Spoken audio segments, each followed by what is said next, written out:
Halo, hai. Jumpa lagi di acara ABN Talk Show bersama saya Karisma Hamzah. Halo.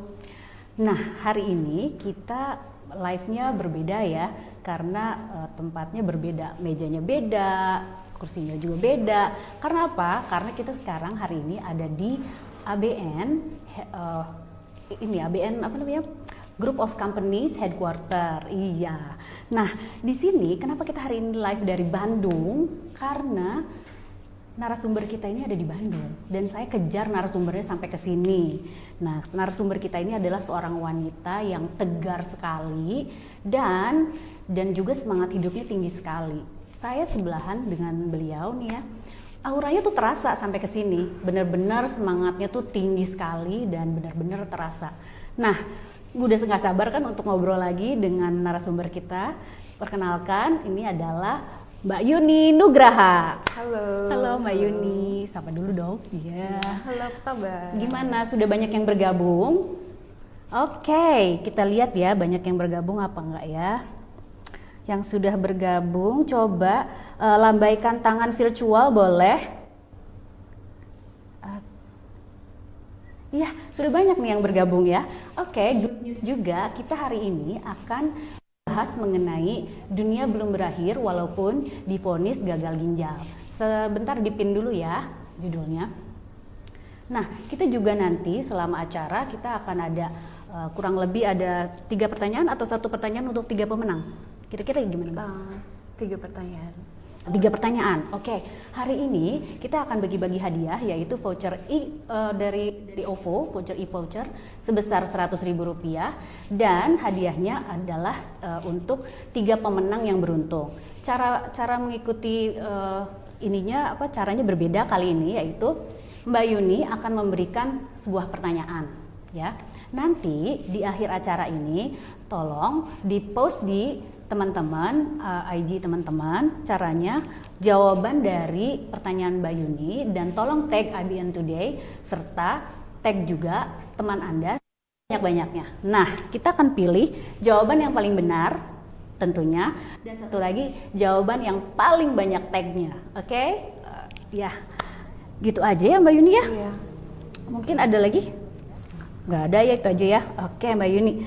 Sekarang kita mau mulai bincang-bincang sore. Nah, oh ya teman-teman, nanti kurang lebih pertanyaannya itu akan seputar yang kita bahas hari ini. Oke, jadi jangan lupa simak terus ya bincang-bincang sore kita hari ini. Mbak Yuni, kita kan hari ini mau ngobrol mengenai gagal ginjal ya. Iya. Mbak Yuni merupakan pasien gagal ginjal. Betul. Sejak kapan Mbak ya divonis gagal ginjal? Saya menjalani cuci darah itu sejak Februari 2010. Oh, oke. Kurang lebih tahun. sudah 10 tahun ya. Oke. Gimana sih Mbak awalnya sampai divonis gagal ginjal? Sebetulnya sih nggak pas 2010 banget ya. Udah mengalami gejala dari Oktober 2009 lah. Jadi dari situ mengalami hipertensi sebetulnya.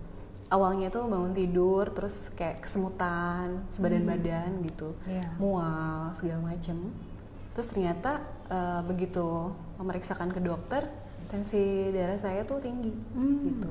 Nah dari situ terus aja gitu, walaupun saya udah minum obat tapi ya terus aja naik gitu, susah turunnya. Hipertensi ya? Iya, hipertensi. Tapi nggak ada riwayat dari keluarga atau sebelumnya gitu? Ada riwayat. Ada riwayat dari keluarga juga. Tapi sebetulnya memang sebelumnya saya tuh menjalani dulu operasi nih, operasi usus buntu. Nah saat itu tensi saya sih masih baik-baik aja ya. Nah setelah saya menjalani operasi itu pascanya, itu tensi darahnya tinggi terus. Dan Dari diukur situ. secara mandiri berkala?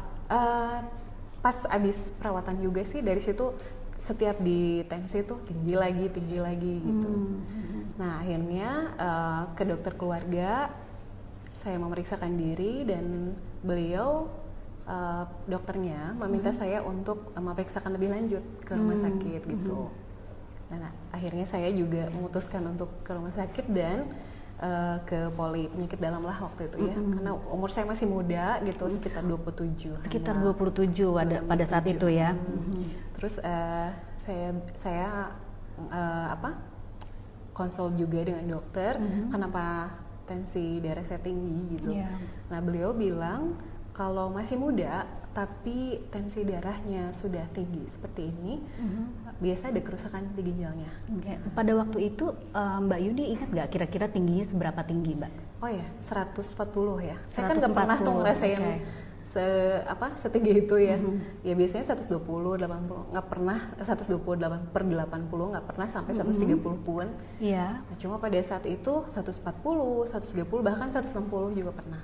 Oke. Apa yang Anda rasakan misalnya Anda? Mual sih, yang pasti mual, pusing. Oke. Ya, nggak bisa beraktivitas jadinya. Lagi kerja, tiba-tiba mual. Pusing. Yang dirasain banget tuh lemas, kayak gitulah. Jadi nggak bisa beraktivitas seperti biasanya lah, nggak selancar seperti biasanya. Dan pada saat keluhan itu terasa, apakah minum obat, pereda rasa nyeri atau penghilang rasa sakit? Sebetulnya sih memang sudah diresepkan obat hipertensi ya, Oh, tapi ya gitulah kayaknya ada perubahan gitu Iya, ya. iya. Terus akhirnya memang dicek urin sama darah, memang sudah ada masalah di ginjal.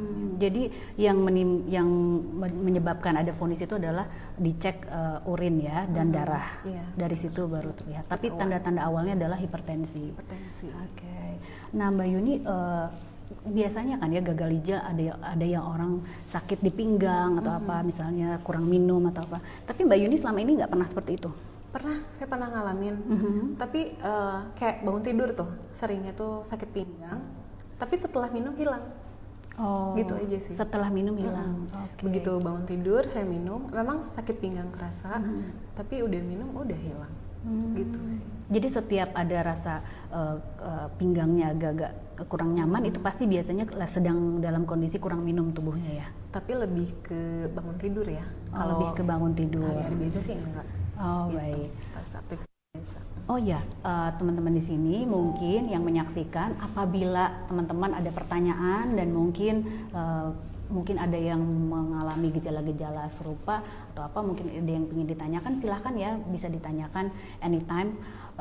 Nah, Mbak Yuni sendiri ya, selain ini sudah mulai cuci darah dari mulai Februari 2010 ya, dan setelah itu Mbak Yuni itu berapa lama sekali cuci darah? Seminggu berapa kali itu? Seminggu 2 kali. Seminggu 2 kali. Iya. Dan sekali cuci darah tuh 4 sampai 4,5 jam. 4 sampai 4,5 jam. Nah, itu biasanya sambil cuci darah Mbak Yuni biasanya ngapain Mbak Yuni? Ya sebetulnya sih santai aja ya cuci darah tuh. Kalau yang udah dioperasi aphasion, Simino gitu. Iya. Jadi dia hanya sedikit terbatas aktivitasnya sebelah mana tangannya dia ada aphasion itu, karena dia kan nyambung kan ke si mesin hemodialisa. Tapi kalau yang sebelahnya ya bisa beraktivitas apa aja sih, tapi tetap di tempat tidur atau di kursi yang disediakan. Berarti rumah sakitnya tidak ganti-ganti ya? Alhamdulillah sih saya masih di rumah sakit yang sama di RSKG. ya. Oh, di rumah sakit di mana Mbak? Rumah sakit khusus ginjal RA Habibie di Tubagus Ismail. Di Tubagus Ismail di Bandung ya. Oh, begitu. Nah, kira-kira ya Mbak Yuni, berapa sih kira-kira biaya cuci darah itu dalam satu kali cuci darah? Sebetulnya kalau rumah sakit tuh nggak sama ya, tapi kalau untuk di RSKG itu yang saya tahu sih 600 ya. 600 Cuma kan sekarang sudah dibantu sama BPJS, jadi ya gratis, alhamdulillah. Oh, gitu. Alhamdulillah ya. Dan di tempat cuci darah sendiri di sana ketemunya teman-temannya yang itu lagi ya. Tuh, makanya udah kayak keluarga. Oh, oke. Iya, iya.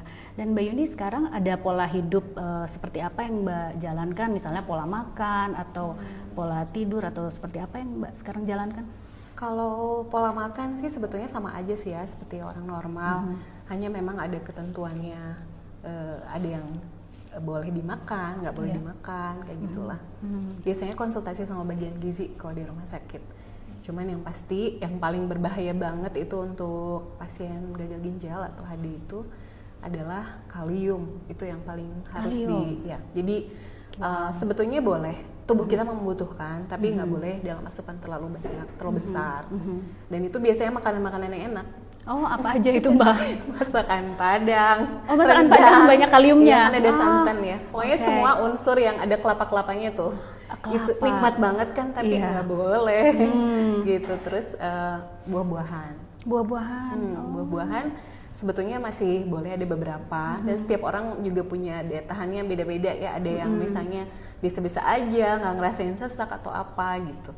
Tapi yang paling banget harus dijauhin adalah yang kaliumnya tinggi kayak pisang. Oh iya betul, Gitu. pisang ya. Atau umbi-umbian juga sama. Umbi-umbian. Itu juga. Nah, ada jadi kalium. kalau dalam satu hari dietnya diatur, Mbak Yuni? Sebetulnya kalau diatur banget sih enggak ya. Makannya sama aja kayak yang lain. Oh, Cuman sama. ya udah bisa ngukur gitu. Kalau misalnya ini kaliumnya tinggi nih, berarti jangan gitu. Yang ini aman ya dimakan kayak gitulah. Dipilah-pilah nanti juga bakal nemu sendiri sih yang lebih bisa masuk ke tubuh kita seperti apa gitu. Apabila ya Mbak Yuni agak-agak melanggar gitu ya, apa efeknya terhadap tubuh Mbak Yuni?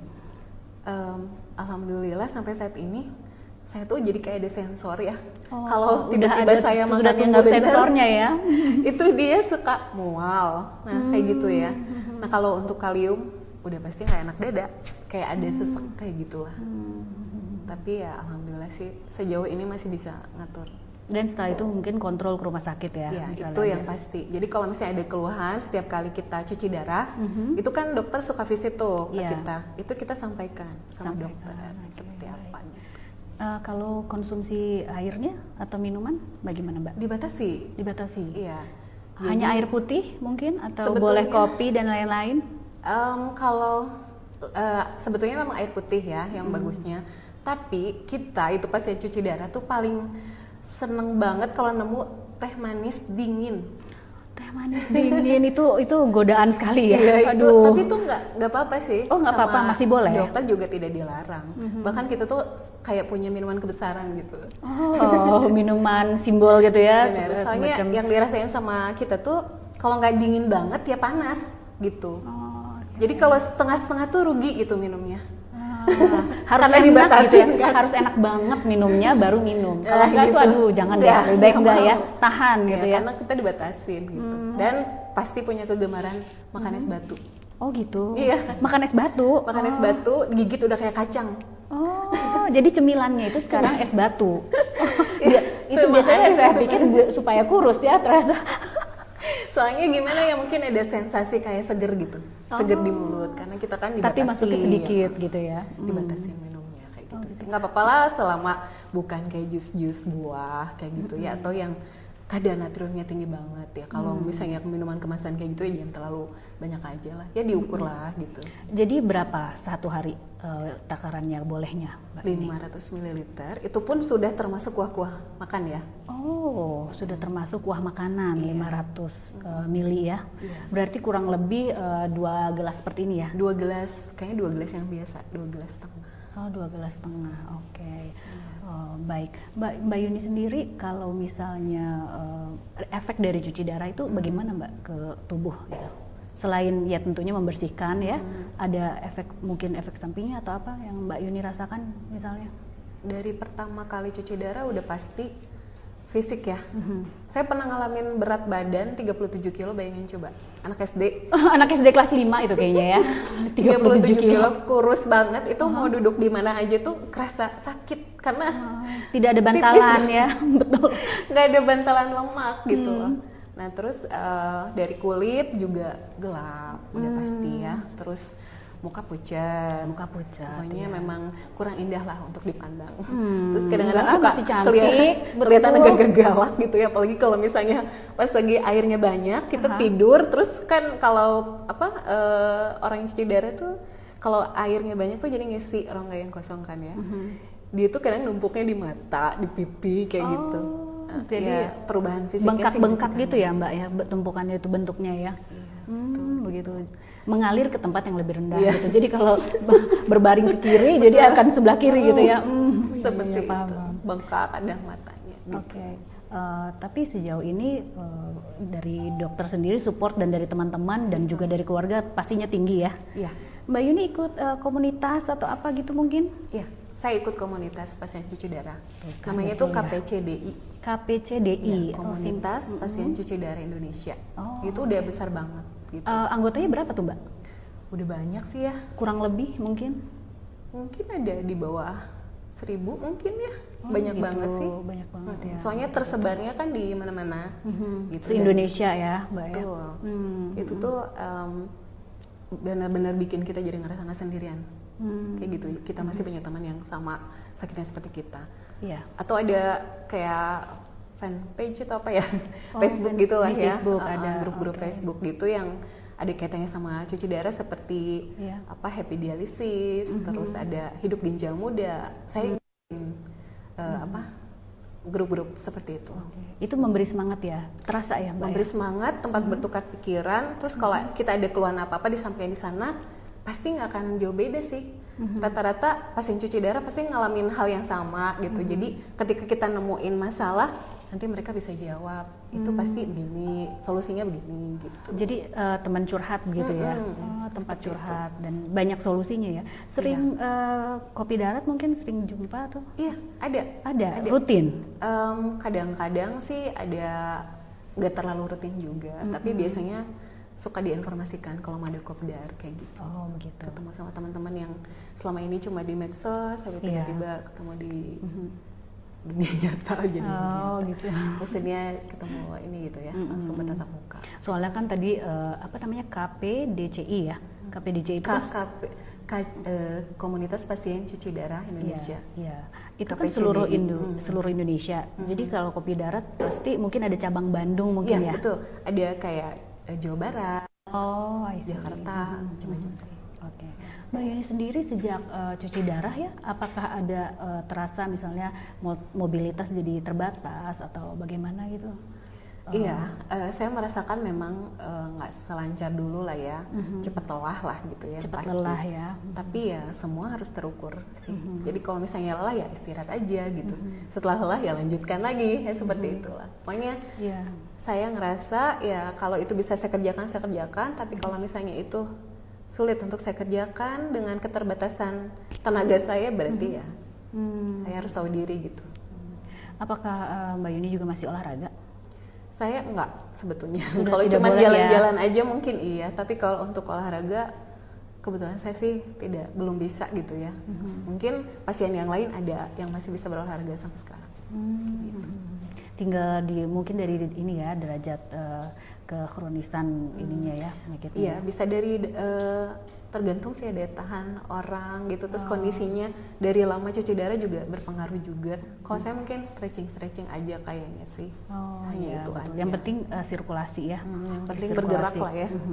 Mbak Yuni ini di Abadinusa kan kerjanya di IBN ya. Di bagian apa Mbak di Bandung? Saya di staf legal. Staf legal ya. Masih bekerja ya sampai saat ini ya? Alhamdulillah masih. Oke.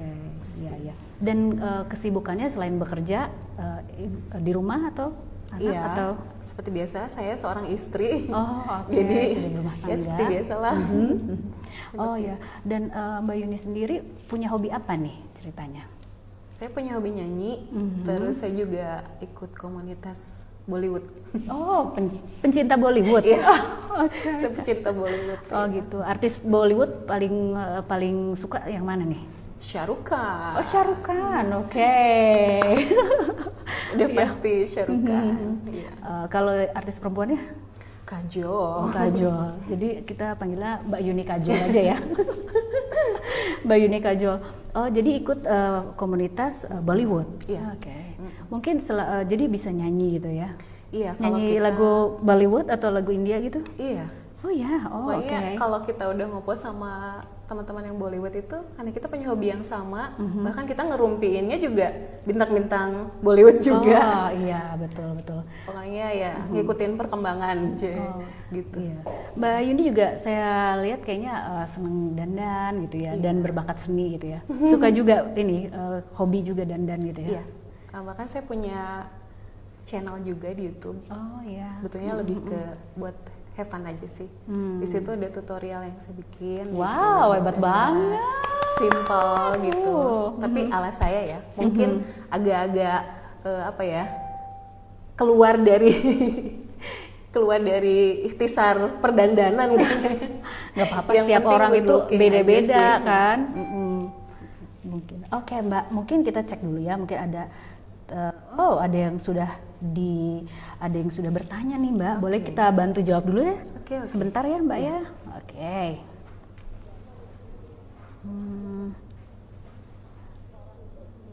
sebentar ini banyak sekali ya Mbak Yuni ya. Nih salah satu dari bawah aja ya. Apakah kalau misalnya memang terlalu banyak minum, apakah nanti akan sesak atau bagaimana ya? Iya betul. Kalau memang seperti itu. Di samping kaki bengkak tuh yang kerasa banget, jadi sesak bengkak juga karena kan dia ngisi rongga kos, bisa kerendam juga gitu. Sebetulnya kalau kita takut tuh sampai ke paru kayak gitu ya, yang bisa mengakibatkan infeksi. Itu yang paling ditakutkan, edema gitu, edema paru. Mbak Yuni di sini kan ada yang bilang nih, aduh suaranya merdu banget. Wow, nanti kita boleh nyanyi ya, minta Mbak Yuni nyanyi ya satu potong lagu gitu ya. Oh tapi sebelumnya ini ada pertanyaan lagi. Waktu pertama divonis, apakah Mbak sempat merasa terpuruk? Terus kalau iya, bagaimana caranya untuk bangkit sampai sekarang dan tetap semangat seperti ini? Oh iya, sangat terpuruk udah pasti, nggak mau ketemu sama orang, sama keluarga pun ya keluarga aja gitu. Tapi nggak, gimana ya, di saat kondisi yang seperti itu tuh yang kita ingat tuh cuman Allah, betul. Hanya ya berserah fitrah diri kita ya. aja gitu, diri kita sendiri sebagai manusia dan sama Tuhannya gitu. Tapi saya juga sangat berterima kasih, bersyukur banget punya keluarga yang support, dan mereka menghadapi saya dengan penuh kesabaran. Awal-awalnya orang-orang yang pasien cuci darah seperti ini itu nggak dipungkiri ya, hampir semua emosian, gitu ya, temperamental, pokoknya kayak gitulah. Terus cepat tersinggung, bahkan nggak suka sama bau-bauan tertentu, gitu. Jadi kayak aku tuh kalau nyium bau minyak panas gitu, suka nggak suka gitu, Mual gitu bawaannya mungkin ya. gitu. Terus bau-bau yang terlalu kuat itu nggak suka. Terus ya memang jarang banget ngobrol sama orang-orang, ya karena malu ya. Satu, kondisi fisik aja kan udah, kalau dibilang tuh menyedihkan banget lah kalau benar-benar mau ketemu sama cermin tuh kayak ada trauma gitu ya. Nah tapi setelah itu saya mulai jalanin selama setahun pertama. Pasti pasien cuci darah akan ngalamin setahun pertama tuh masa-masa sulit, terutama untuk bisa nerima bahwa dirinya tuh sekarang udah tergantung sama mesin, dan ginjalnya udah nggak berfungsi. Itu pasti bakalan merasakan hal seperti itu gitu. Dan ya ngerasa nggak akan bisa mencapai semua cita-cita gitu ya. Kayaknya tuh ya udahlah sampai di sini aja gitu, nggak akan yang tadi ya dunia belum berakhir itu ya, dunia itu rasanya sudah kayak mau berakhir gitu ya. Terus ya selamanya setiap hari tuh kayaknya yang dirasain tuh sedih aja. Tapi selama itu saya mulai ya sedikit berpikir lah, mau kayak gini terus apa ya gitu. Saya tuh nggak seperti ini, saya berpikir kayak gitu, saya tuh nggak seperti ini, dan saya tuh harus buktiin bahwa Allah itu ridho sama sakit yang saya derita gitu. Ya kalau kita ingat ayat Al-Quran ya yang menyebutkan bahwa tidak ada ujian yang diberikan kepada hambanya di luar kemampuan hambanya kan. Jadi kita yakin bahwa ujian yang diterima sama kita saat ini tuh memang itu dipercayakan sama Allah untuk kita. Gitu, dites gitu ya untuk kita, memang kita pasti bisa gitu ya. Tuh, dan saya ingat itu benar-benar ayat yang menguatkan saya ya. Yang satunya lagi adalah apabila kita bersyukur, Allah akan menambah nikmatnya. Tapi kalau misalnya kita kufur, berarti tunggu azab yang pedih. Nah itu, kita mau milih mana? Kita mau dapetin azab atau pengen nikmat kita ditambahin? Pasti nikmat kita pengen ditambahin kan. Nah dari situ saya berusaha untuk bangkit. Saya nggak mau terus seperti itu. Jadi sebetulnya nggak perlu nunggu 1 tahun ya untuk pasien cuci darah yang sekarang saat ini lagi cuci darah. Nggak perlu nunggu kayak saya 1 tahun gitu. Selama beberapa bulan tapi sudah ada semangat untuk bangkit, insya Allah kalian pasti akan bisa menghadapi ujian ini. Nah, setelah itu ya betul kan? Energinya luar biasa. Tepuk tangan dong. Disyukuri. Insya Allah. It's very inspiring.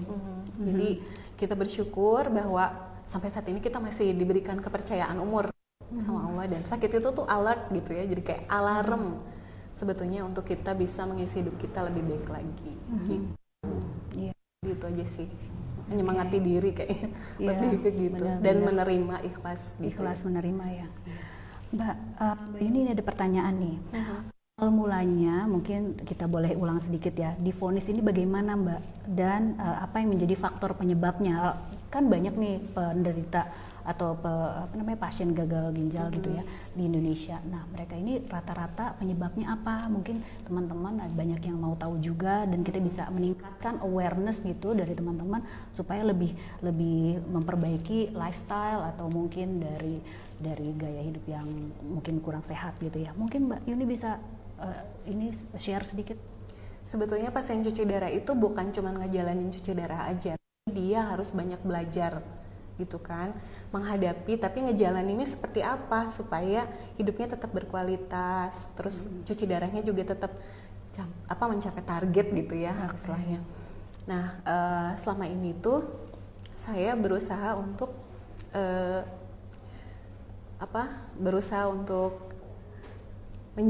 menjauhkan dari hal-hal yang itu nggak baik gitu ya, maksudnya secara kesehatan. Dan saat ini saya mencoba untuk cari tahu sebetulnya apa sih penyebabnya. Saya di sini bukan berbicara sebagai dokter gitu ya. Iya, betul. Tapi dari informasi yang saya terima bahwa persentase paling tinggi untuk penderita gagal ginjal itu awalnya dari hipertensi. Kemudian juga ada penyebab yang lain seperti autoimun ya. Terus ada infeksi saluran kemih. Ada juga karena mengkonsumsi pereda nyeri gitu ya secara terus menerus, seperti itu. Kurang minum juga bisa. Kurang minum ya. Jadi kasihan ginjalnya kurang minum air putih, atau mungkin sering minum tapi minumnya yang warna-warni gitu, misalnya mungkin minuman soft drink yang lain-lain itu juga lebih gimana? Ke natriumnya kayaknya ya, lebih kalau ke kayak minuman ya? kemasan. Karena mungkin ya kalau pengetahuan yang saya tahu itu untuk mengurai air putih aja tuh ginjal lumayan berat, apalagi kalau dikasih zat-zat yang agak-agak banyak ininya ya, banyak kandungannya gitu ya. Minuman yang banyak kandungan dan mungkin berat untuk hati, untuk ginjal juga menyaring dan memfilter racun-racunnya ya. Betul. Asam urat juga jangan lupa. Asam urat. Asam urat juga itu bisa bikin ginjal kita rusak. Begitu. Dan masih banyak penyebab yang lain sih. Diabetes juga bisa. Jadi mungkin ya dari diabetes juga mungkin penyakit turunan ya. Jadi kita harus dari genetika kontrol juga. Ya, medical check up ya, minimum ya 1 tahun sekali kita harus agak-agak sering medical check up gitu untuk selalu mengontrol tekanan darah, terus kadar kolesterol dan kadar gula dan lain-lain itu tetap harus kita pantau setiap tahun. Kalau untuk tekanan darah kayaknya itu sangat penting banget. Jadi menurut informasi yang saya terima bahwa yang sudah punya riwayat hipertensi itu harus secara rutin memeriksakan, dan ada obat yang rutin yang harus dikonsumsi setiap hari ya. Jadi kalau misalnya ya dari beberapa kasus yang ya kita suka ngobrol gitu ya sama yang tiba-tiba cuci darah gitu ya, itu mereka rata-rata punya riwayat darah tapi tidak memeriksakan dokter atau minum obatnya nggak disiplin gitu, jadi tiba-tiba tinggi gitu sih sampai ginjalnya rusak kayak gitu. Dan misalnya di rumah sakit, apakah banyak pasien baru setiap bulannya gitu Mbak? Ada. Kalau di rumah sakit tuh datang dan pergi lah kayak gitu. Memang sedih ya kalau udah inget ke situ, tapi tetap semangat, insya Allah kok. Ya, kita bisa jalanin hidup inilah. Benar-benar. Gitu. Datang dan pergi ya. Tapi dalam waktu 1 bulan itu banyak Mbak kira-kira pertambahannya, angkanya gitu? Enggak sih, enggak seperti itu. Enggak setiap bulan ada gitu. Enggak selalu ya. Tidak. Oke, baik deh. Mbak Yuni, tadi kan sempat, tapi kita pasti bisa gitu kan. Itu kayaknya suatu yang memotivasi ya. Mbak Yuni boleh dong sumbang suara. Nyanyi dong sedikit sepenggal doang. Oke. Aduh, boleh ya kita simak ya. Semangatin. Saya tes dulu ya suaranya. Oke, dari Citra Scholastika ya. Iya, penyanyi favorit ya. Aku pasti bisa menikmati semua dan menghadapinya. Aku yakin pasti bisa. Aku ingin lepaskan seluruh bebanku dan ku jalani hidupku dengan senyuman. Wah, luar biasa ya Mbak Yuni ya. Aduh, semangat terus ya Mbak Yuni Itu ya. lagu yang luar biasa tuh, Oke. Citra. Ngasih semangat tuh. Nanti kita habis ini dance ya Mbak. Boleh nggak ya? Boleh ya. Boleh Ya. asal terukur. Bener-bener.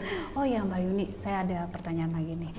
Mengingat mengenai sebenarnya di tubuh kita itu kan ginjal ada 2 ya. Iya. Mbak Yuni itu dua-duanya yang Iya. yang rusak gitu. Betul, karena manusia bisa hidup dengan 1 ginjal. Memang dua-duanya udah nggak berfungsi, jadi harus cuci darah. Jadi kalau misalnya dua-duanya tidak berfungsi seperti ini, alternatifnya mungkin donor ya, Mbak ya? Ya, bisa dengan cara donor. Kalau tidak bisa maksudnya kalau donor tuh lebih enaknya dapat ginjal baru gitu. Tapi kalau misalnya susah, karena memang menempuh dulu jalan yang tidak mudah untuk donor darah, donor ginjal. Donor ginjal. Seperti itu. Iya ya. Ya, mungkin dengan cara HD seperti saya, cuci Iya. darah, CAPD banyak sih macamnya. Gitu. Oke, baik. Ini ada pertanyaan ini. Sebentar ya. Mbak Yuni, gagal ginjal berpengaruh nggak sama pencernaan? Misalkan jadi suka sakit perut atau gimana gitu? Kalau gangguan perut sih memang kadang-kadang suka terasa ya, makanya memang harus diperhatikan. Iya. Kalau tiba-tiba makannya nggak bener pasti tuh suka ada masalah gitu di perut gitu. Kalau aman sih insya Allah aman-aman aja seperti itu. Pasti. Tapi yang lainnya sih biasa aja. Oke, ini ada pertanyaan lagi. Tapi di sini kan pertanyaannya mengenai obat hipertensi yang menyebabkan rusak ginjal. Nah ini mungkin kurang etis ya buat kami untuk menyampaikan. Jadi ya mungkin segala macam obat itu kan sebenarnya efeknya kan 2 ya, bisa jadi obat dan bisa juga jadi racun. Nah bijaksanalah dalam mengkonsumsi obat dan minum obat sesuai dengan resep dokter, dan kalau bisa jangan terus berkelanjutan dalam waktu yang lama. Itu perlu direview setiap minum obat terlalu lama itu ya. Itulah yang bisa menyebabkan penyakit ginjal apabila kita meminum obat terus menerus dalam waktu yang cukup lama gitu. Mungkin itu bisa membantu ya teman-teman. Pokoknya harus resep dokter lah ya. Iya, resep Jangan dokter. semau kita gitu. Betul ya. Oh ya Mbak Yuni, selama masa pandemi seperti ini, Iya. again gitu ya, Mbak Yuni kan berarti tetap harus ke rumah sakit kan? Iya. Tapi rumah sakitnya khusus ya? Kalau untuk kegiatan cuci darah sih sebetulnya biasa aja, tapi memang protokol kesehatannya ketat tuh Maya. Betul. Jadi begitu sudah masuk ke kawasan yang harus pakai masker misalnya, ya kita masuk itu udah pakai masker, begitu datang udah cek suhu, terus udah gitu pakai hand sanitizer, terus kayak megang-megang tombol lift apa harus pakai sikut gitu ya. terus masuknya dia ada jarak gitu kan, ada tandanya gitu. Ada di- marking-marking di mana harus dikosongkan dan di mana boleh berdiri ya. Itu Betul. protokol kesehatannya luar biasa ketat sih di rumah sakit yang tempat saya cuci darah. Betul, karena sepertinya ya kalau pasien cuci darah mungkin pada saat setelah usai cuci darah 1 atau berapa lama, 1 jam atau mungkin lebih gitu ya, itu dalam kondisi yang cukup imunitasnya cukup rendah ya, karena bisa terjadi apapun dalam periode itu. Betul nggak sih Mbak? Selama cuci darah, Setelah cuci darah atau mungkin pada saat cuci darah itu kan ada penyesuaian tubuh kita kan ya. Nah itu mungkin pasti ada masa-masa di mana imunitas agak sedikit drop pasti dari biasa. iya, Betul kan? Itu Ya. udah pasti. Sudah pasti ya. Nggak seperti biasanya lah, sampai nanti si tubuhnya merasakan bahwa dia udah ngerasa enak dengan cuci darah seperti itu. Benar. Pasti dari psikis penolakan dari diri sendiri itu Ya. kerasa banget. Itu ngefek nanti kalau pada saat cuci banyak keluhan, drop segala macam. Kayak di samping Oh suka ada kondisi drop fisik. juga Mbak? Ada. Kayak gimana tuh Mbak kondisi drop? Kondisi dropnya tuh biasanya tuh kayak lebih ke tensi sih, hipotensi gitu. Oh, I see. Itu bisa kehilangan kesadaran ya kalau susah dibiarkan gitu ya. Jadi memang untuk pada saat cuci darah itu pasien harus bagus kerjasamanya sama perawat gitu. perawat, Jadi ya. kalau dia udah merasakan nggak enak nih, itu jangan diem gitu. Tapi dia bilang, suster saya pusing gitu, suster saya gini deh gitu. Jadi nanti susternya nyamperin harus gitu. komunikatif gitu ya. Jadi Jangan- kadang-kadang kebanyakan si pasien itu dia cuci darah tapi cuek aja gitu. Nah begitu dia ngerasain mau drop tuh dia nggak ngomong apa-apa. Nah ternyata Oke. hipotensi itu sampai kitanya yang susternya Gawat darurat gitu ya, situasi gawat darurat. Oke. biasanya ya itu harusnya disampaikan aja keluhannya seperti apa. Gitu. Kalau ada yang nggak nyaman, nggak biasa, jantung nggak enak apa gimana, mungkin harus yang nggak ngomong itu mungkin karena belum paham Mbak Yuni. betul bisa seperti itu. Ini aneh nih rasanya gitu, emang mungkin aneh terus-terusan kan, mungkin karena pasien baru ya. Bisa jadi sih seperti itu. Jadi memang harus terus banyak pengetahuan seputar sakit yang diderita, dan kita harus banyak juga bertukar pikiran sama mereka yang udah lama gitu ya, yang udah cuci darah lebih dulu dari kita. Nah, biasanya suka ya karena merasakan gejala yang tidak jauh beda. Ketika kita nemuin, mereka bisa tahu solusinya seperti apa. Iya, benar-benar. Itulah pentingnya berbagi ya, untuk sharing juga. Mbak Yuni, di masa pandemi ini kita tahu lah Mbak Yuni tetap harus cuci darah gitu ya. Semoga Mbak Yuni sehat selalu ya, walaupun ada ups and down, ada masa-masa agak-agak kritis gitu ya.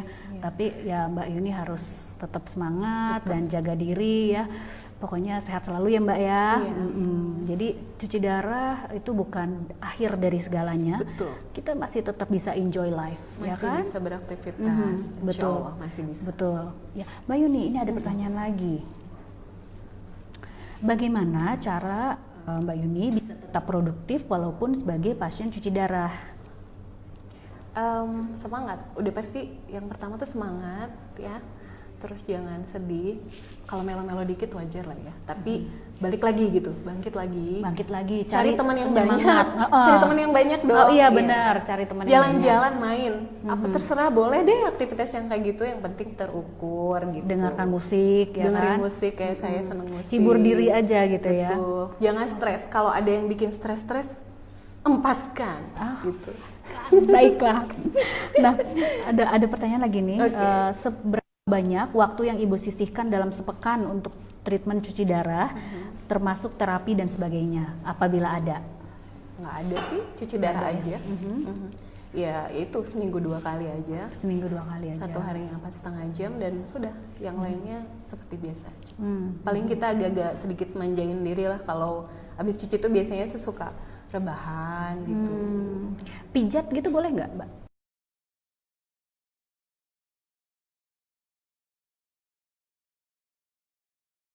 Jangan kayak aku pressure kayak gitu mungkin ya. Oh ya. Kalau sekedar mijit-mijit biasa Masih boleh. jangan terlalu disayang aja, disayang. Kayak gitu lah. Iya. Mbak, ini ada pertanyaan lagi. Mbak Yuni, apakah Mbak Yuni masih minum kopi atau teh? Dan apakah masih minum obat juga? Masih. Saya masih minum. Masih Pagi-pagi minum saya obat. masih minum teh manis. Tapi saya suka join sama suami saya. Jadi 1 gelas berdua gitu. Karena kan saya masalahnya sama kuantitas ya sebetulnya gitu. Kalau kopi sekali-kali aja sih, dan itu pun nggak banyak, dan kalau lagi pengen banget aja lah, nggak biasa gitu. Memang bukan peminum kopi ya mungkin Bukan sebelumnya. sebetulnya. Cuma semenjak ada kopi-kopi yang Kekinian. sekarang banyak, itu agak bersahabat juga sama perut daripada kopi-kopi yang sachet yang kita seduh sendiri gitu. Tapi tetap nggak banyak gitu. Oh iya, ini ada pertanyaan lagi. Tapi by the way tadi pertanyaan satu lagi mengenai obat, tetap minum obat ya? Sorry, tetap minum obat, dan itu pun yang udah diresepkan ya sama dokter. Itu rutin, jangan sampai enggak sih sebetulnya, itu pasti ada efek-efeknya tuh kalau nggak disiplin. Dirasainnya. Akan langsung badan nggak enak gitu Nggak ya? enak, apalagi yang buat kalsium ya, itu kalau sekali aja saya sendiri yang ngerasain, nggak disiplin minumnya udah banyak keluhan gitu.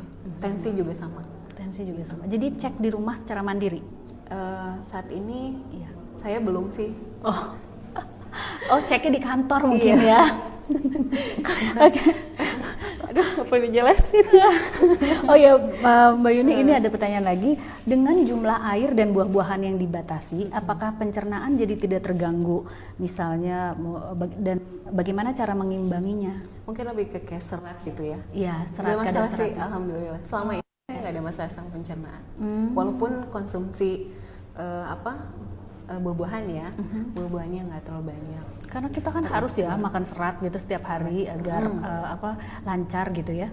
Oh iya, satu hal untuk sayuran. Sayuran itu memang yang paling bagus itu adalah setelah dimasak, jadi jangan mentah karena si kaliumnya itu masih tinggi, dan itu juga jangan terlalu banyak gitu. Oke, itu penting sekali karena saya pencinta salad. Jadi sayuran itu sebaiknya dimasak. Iya, daun-daunan hijau maksud saya maksudnya. untuk pasien cuci darah ya. Oh, untuk pasien cuci Kalau darah. yang tidak ada masalah sih nggak apa-apa. Tapi kalau untuk pasien HD dia kan punya masalah sama kalium kan, jadi Jadi jangan makanan yang mentah, yang kalorinya masih tinggi, ya udah dimasak lah gitu. Oke. Oh, baik. Ini ada pertanyaan lagi.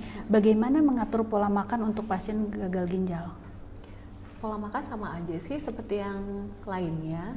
Terus untuk makan juga saya nggak dibatasi nasi harus kayak gimana gitu, nggak. Yang penting Sukanya Mbak, boleh? boleh. Ya cuman kalau misalnya kayak apa kegemukan atau gimana, nanti kan yang Kalau- ngukur dirinya sendiri gitu. Kalau makanannya enak gitu, misalnya nasinya nambah gitu 4 kali gitu. Gak masalah sih ya.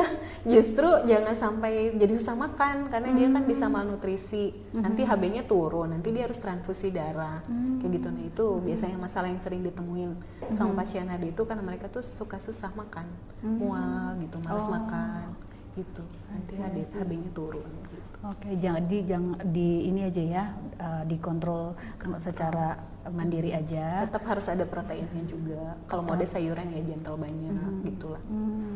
Terukur lah. Garam atau gula bagaimana, Mbak? Itu juga sama. Dibatasi. gentle banyak. Masih boleh konsumsi masih garam? Harus. Oh, harus. Karena kalau enggak nanti lemes badannya. Buat mengikat air ya. Tapi gentle banyak juga karena kita kan ada masalah hipertensi. Gitu. Betul. Terlalu banyak natrium. Oke. Iya. Oh iya, kita juga pingin ini apa namanya memberikan sesuatu buat Mbak Yuni, boleh dong? Aduh, apa nih? Ada sesuatu buat Mbak Yuni, boleh ya dibantu? Terima kasih. Oke, thank you.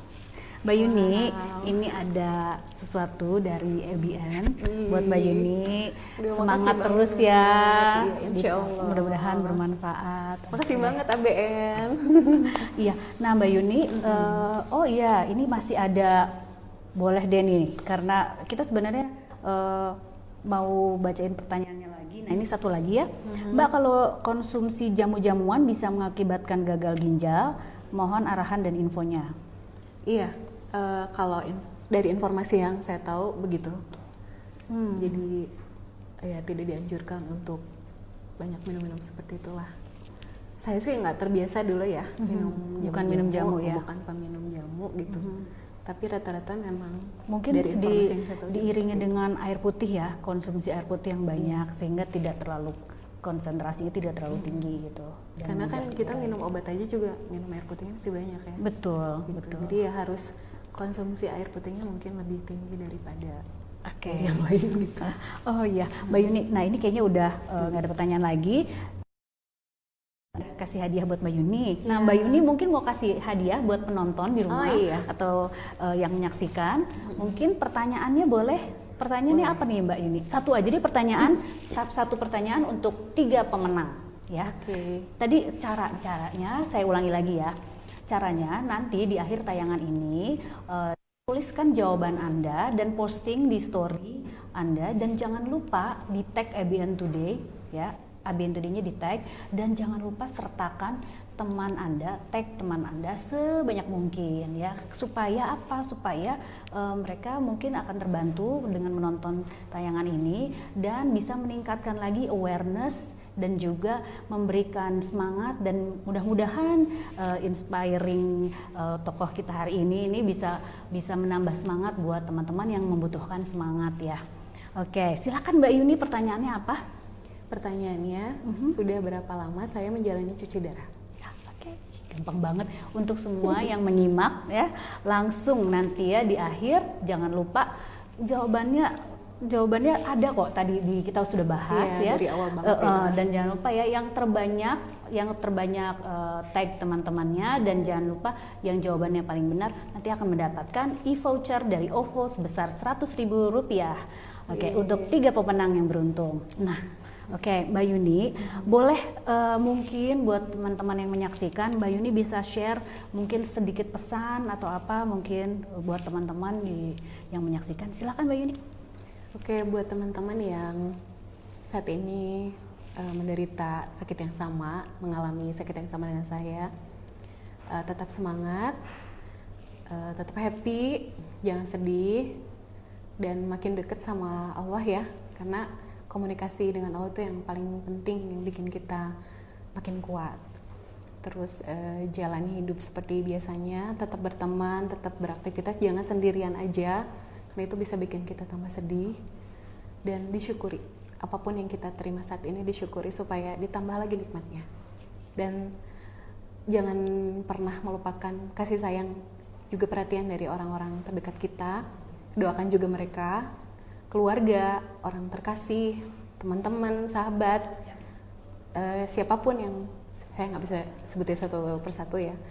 Mereka itu sangat luar biasa banget, bisa bikin kita tambah semangat menjalani hidup. Ya.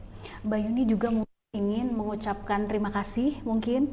Oh iya, oke. Silahkan Mbak Yuni, semuanya share hari ini, silahkan. It's yours. Oke, pertama saya ingin mengucapkan banyak terima kasih untuk perusahaan tempat saya bekerja sampai saat ini, masih memberikan saya kesempatan untuk tetap berkarya walaupun kondisi saya sudah cuci darah gitu ya. Kemudian juga teman-teman, sahabat-sahabat saya, semua yang selama ini selalu mengingatkan saya, keluarga terutama, saudara-saudara, siapapun yang tidak bisa sebutkan satu persatu, yang secara tidak langsung mereka sudah mensupport saya dengan banyak doa. Bahkan tukang Gojek aja tuh ngedoain. Ya, luar biasa ya. Padahal cuma obrolan biasa aja tuh mereka tuh sampai ngedoain gitu supaya cepat sembuh. Secara medis kita tuh nggak akan sembuh ya sebetulnya. Tapi yang kasih sakit kita Allah. Ginjal kita juga punya Allah. Jadi kita masih tetap berharap selama kita masih bernafas, insya Allah. Terima kasih Mbak Yuni, terima kasih banyak untuk sharingnya hari ini, sangat inspiring. Tuh betul kan teman-teman semuanya, saya di sini juga merasakan semangat dari Mbak Yuni ini luar biasa besarnya. Nah, terima kasih sekali lagi, saya Karisma Hamzah dan Mbak Yuni Nugraha, juga teman-teman yang ada di sini yang bertugas hari ini ingin mengucapkan terima kasih untuk semuanya yang telah menyaksikan, dan semoga tayangan tadi bermanfaat. Dan juga ya mungkin sampai di sini kebersamaan kita, sampai jumpa minggu depan. Bye, have a nice weekend. Bye.